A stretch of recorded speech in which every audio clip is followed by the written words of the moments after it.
Hey, what's up guys, BSG Trek Fan 88 here for round 2, seeing how I recorded my first half of my Prometheus vlog and my computer decided to delete it or whatever. So, quick recap, I've been away from movie vlogs for a little bit here. Saw Men in Black, saw Prometheus. I'm going to see Vampire Hunter Abraham Lincoln Style this weekend. So these are my thoughts on Prometheus. The first half of the video that I talked about how Alien and Aliens, and even Alien 3 had a style all their own. They had a lot of suspense, they had a lot of claustrophobic atmospheres and set design and whatnot. And that Prometheus, when I found out that it was going to be made a few years ago, I was really excited because you had the director of Alien, Blade Runner, the original guy, very good director doing it. And it was going to be a prequel. And, you know, the way that the trailer set it up and the way that it was advertised, and when I saw an interview with the director, he clearly stated, I wish I could find it on YouTube.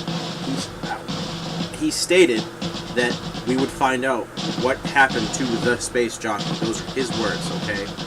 And it's not the space jockey. It's not the same ship. It's not the same planet.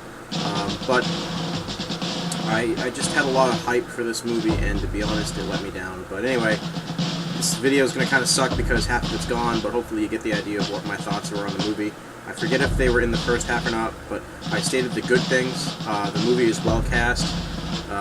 Even though one thing that did annoy me, unlike all of the other Alien movies, including Alien 3, you know, they established who characters were through conversation. You know the names: Hudson, Vasquez, Drake, Bishop, you know, Ash, Kane. All these names, you know the characters, you know the names, you know exactly the type of personality, who they're friends with, who they don't like.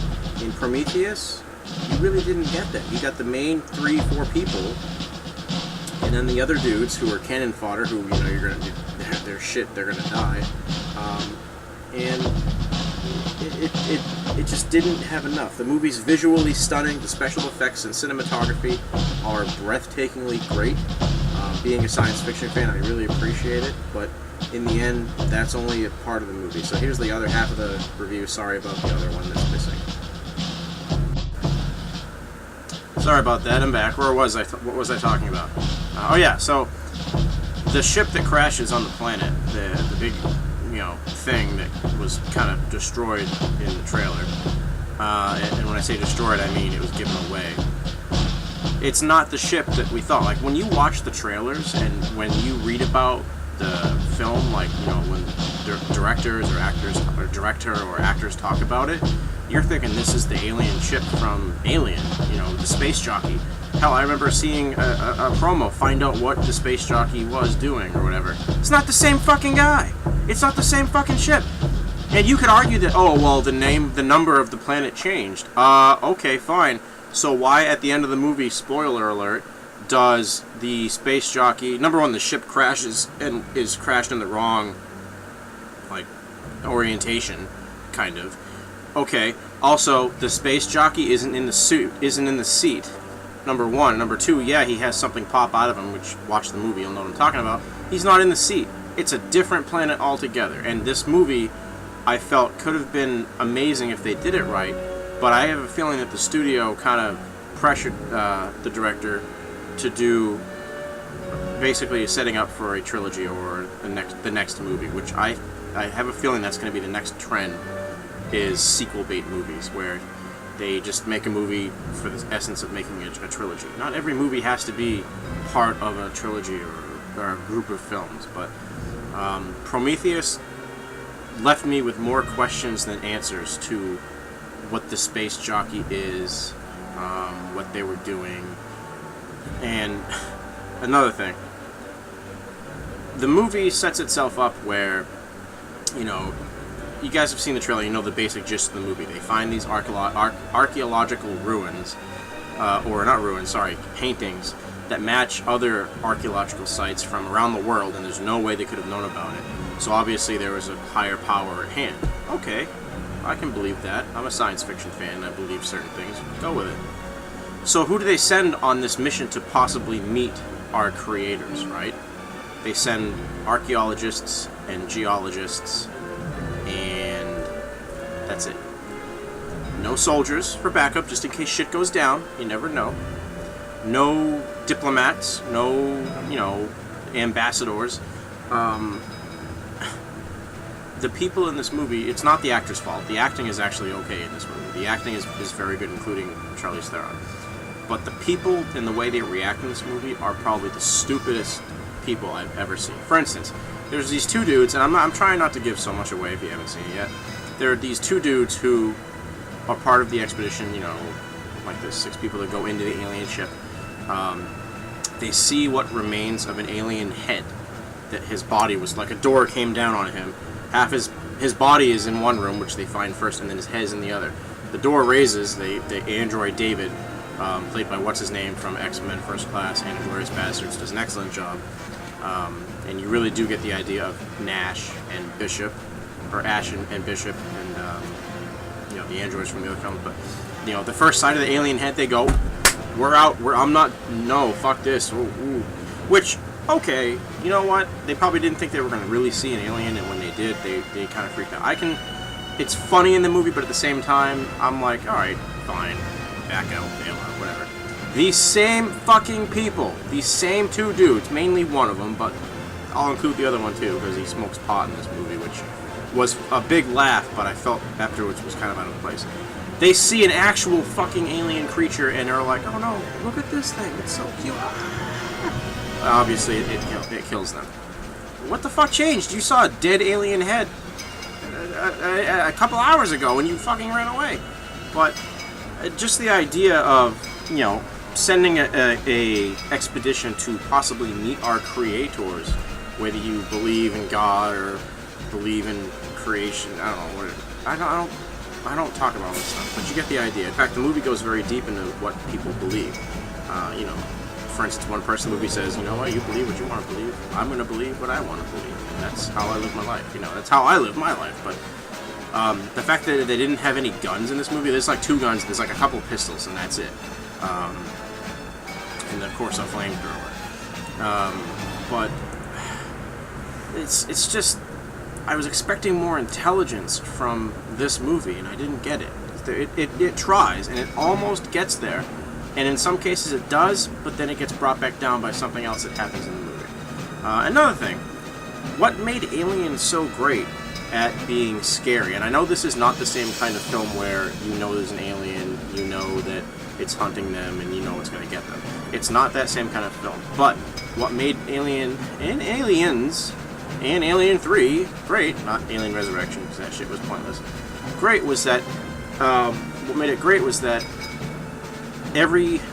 in those 3 movies, there's a sense of isolationism, there's a sense of claustrophobia, because in Alien, they're on the ship, a mining ship, not even, it's basically a semi for space, right?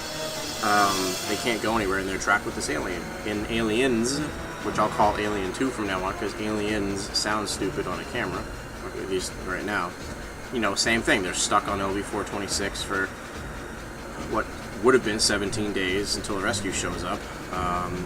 17 days and out, man. Again, claustrophobia. And even in Alien 3, when they're on the Euphoria, what's it called? The alien, or the prison, again, same thing. Claustrophobia. In Prometheus, there's no sense of claustrophobia at all, period. Not one bit. Oh, well, it's in the ship? No. Oh, well, they get locked in? No. Because, the ship Prometheus, their ship, is parked, we'll call it about a mile or so away from the space jockey ship, and they can freely go back and forth on their dune buggies and their moon crawling.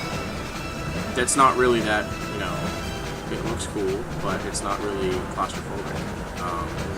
But I'm ranting too long here. Prometheus, for me, is probably the biggest letdown of a movie this summer, in the sense of what I was hoping to get from it, and basically what it promised, which was to answer the space jockey problem. Who is the space jockey? What was he doing on the planet? Why are these xenomorph eggs there? Which, by the way, you don't see a xenomorph egg. The things that are in the trailer are not an egg. It's completely different. And of course, you technically don't see a xenomorph in this movie, which I was kind of hoping to see one, maybe dead, you know, like the remains of one. Just a hint of the alien that we've all grown to love and appreciate from the past 4, 5, 6 films and whatnot. You see what's like a predecessor to the xenomorph, but no, it doesn't work, in my opinion. I honestly think that this movie could have stood on its own if you changed basically if you got rid of the space jockey and his ship, and you just put in like a different looking ship and a different looking alien, but kept the plot exactly the same, and obviously changing the Wayland company. I guarantee you that could have been its own movie, and I think that's what it really started as. I don't know, I'm probably wrong on this, but you could change a couple of things, and they're technically big things, but they're easy to change, and it would be its own movie. Nope! I'm taking them out in a minute or two. I was in bed reading.